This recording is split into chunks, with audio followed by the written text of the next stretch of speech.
ایک دفعہ یہ چار کام آپ کر لیں اگرچہ زندگی میں ایک مرتبہ ہی کیوں نہ ہو، کیونکہ اس پر بہت بڑا وعدہ آیا ہے۔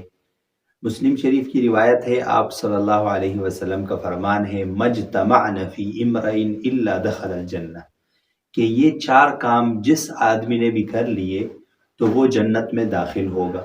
یہ چار کام آپ نے ایک ساتھ کرنے ہیں، ایک ہی دن میں کرنے ہیں، اور وہ تفصیلی روایت یہ ہے کہ آپ صلی اللہ علیہ وسلم نے ایک مرتبہ صحابہ سے پوچھا کہ تم میں سے کوئی ایسا شخص ہے جو آج جنازے میں شریک ہوا ہو؟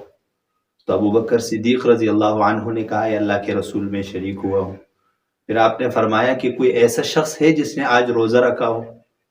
تو ابو بکر صدیق رضی اللہ عنہ نے پھر فرمایا کہ اللہ کے رسول میں نے روزہ رکھا ہے۔ پھر آپ نے پوچھا کہ تم میں سے کوئی ایسا شخص ہے جو آج کسی مریض کی عیادت کے لیے گیا ہو؟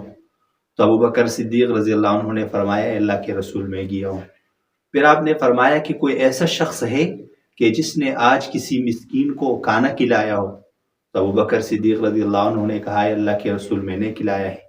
تو آپ نے فرمایا، مجتمعن فی امرئن الا دخل الجنہ، کہ یہ چار کام جس آدمی میں بھی جمع ہو گئے، یعنی جس آدمی نے یہ چار کام ایک ساتھ کر لیے، ایک دن میں یہ چار کام کر لیے، تو وہ ضرور جنت میں داخل ہوگا۔